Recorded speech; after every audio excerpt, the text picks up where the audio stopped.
Para ser aprovada no vestibular de medicina pelo SISU, eu fiz muita prova, muita questão mesmo, assim, tanto que era basicamente isso que eu fazia. Eu fazia algum simulado, pegava uma prova antiga, fazia, aí eu errava um assunto X. Aí eu ia lá no banco de questão do Estratégia, fazia uma lista de questões daquilo. Assim, isso foi o geral, porque eu estudei para o vestibular, para todos os vestibulares. Pro SISU, quando chegou mais perto do Enem, eu tentei focar mais em estratégia de prova. Então eu comecei a afinar meu olho, eu falo, pra identificar quais eram as questões fáceis, quais eram as questões difíceis, pra eu saber na hora da prova, como o tempo é muito corrido, assim, né? Pra eu saber qual questão que eu ia fazer primeiro, qual questão que eu podia pular, que eu sabia que não ia pontuar muito, pra eu não deixar nenhuma questão fácil escapar, assim, né? As questões difíceis não ficar perdendo muito tempo com elas, que eu sabia que não ia me ajudar, né? O primeiro dia, eu sabia que redação era meu auge, eu particularmente, modéstia à parte, escrevo bem, né? Me dediquei, foi a primeira coisa que eu fiz, né? Saí daquele dia e falei assim, eu vou tirar 1000 nessa redação. E no final eu tirei 980. E isso me ajudou muito no SISU, né? Porque multiplica bastante, tanto na UFSCar, que foi onde eu passei, né? Mas eu também passei na UFRJ, que acabou que ia ficar muito longe pra mim, né? Mas na UFRJ era peso 4 em redação. Então pegou meu 980 e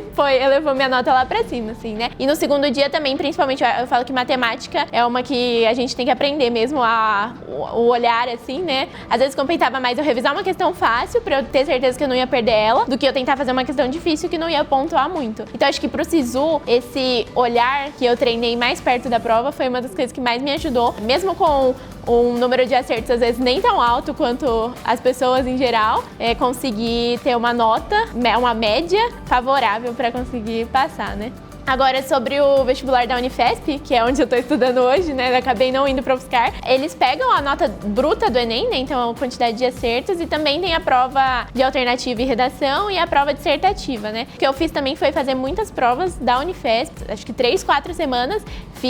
Devo ter feito uns 10 anos de Unifesp, assim. Uma coisa que me ajudou também é que nos primeiros anos que eu fiz a prova da Unifesp, eu não ia muito bem no primeiro dia. Não na parte de redação, mas na parte de português, de linguagens e tudo mais, né? Aí eu tentei praticar mais pra conseguir melhorar minha nota. E aí isso aí me ajudou a conseguir passar. Bom, 3 dicas pra passar em medicina. Eu diria que a primeira é estudar conteúdo, né? Tentar abranger o máximo de conteúdo, pelo menos dos conteúdos que mais caem nas provas que a pessoa for fazer, né? Ter um bom domínio de todos esses conteúdos, porque querendo ou não, a gente sabe que a nota de corte de medicina é muito alta, né?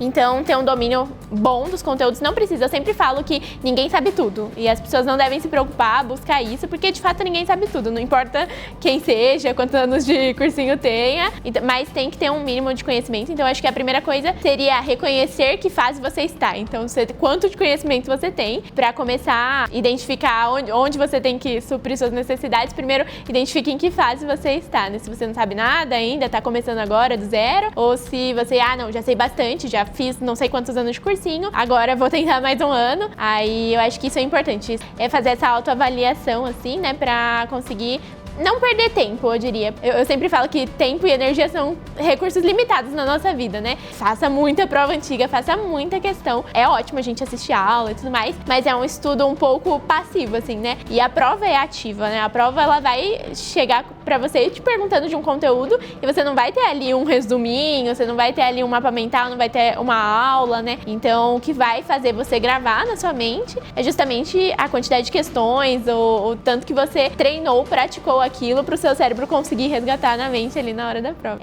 O material que eu usei nesse último ano de estudos, pelo menos, principalmente, foi prova antiga. Aí depois, no dia seguinte ou no mesmo dia, eu ia lá, corrigia, via o que eu tinha acertado, o que eu tinha errado e identificava também qual foi o motivo do meu erro. Porque às vezes o motivo foi, de fato, não ter conhecimento daquilo ou ter esquecido, faz muito tempo que eu vi esse conteúdo, não lembro mais. E isso aí eu me encaminhava para uma aula, por exemplo, né, ou para uma revisão de um resumo que eu tinha, da teoria, ia pra teoria, mas às vezes não, às vezes era um pulo do gato que eu não tinha tido, às vezes era tipo assim, eu vi esse conteúdo 2 semanas atrás, mas eu errei essa questão, né? Então, geralmente quando era assim, quando era pulo do gato, quando era esse esquecimento de um conteúdo recente, eu buscava praticar mais. Então, assim, eu ia lá e fazia lista de questão, então geralmente eu usava o banco de questões de estratégia mesmo, ia lá, selecionava o assunto daquele conteúdo que eu tinha errado, né? Geralmente eu pegava das bancas que eu fazia, de vez vez em quando eu pegava de algumas outras bancas também, mas eu gostava de pegar das bancas que eu fazia justamente porque eu queria conhecer como as bancas que eu prestava cobravam aqueles conteúdos, né? Então eu fazia isso, ia lá no banco de questões, montava uma lista. Eu também não gostava de fazer listas muito grandes, por exemplo,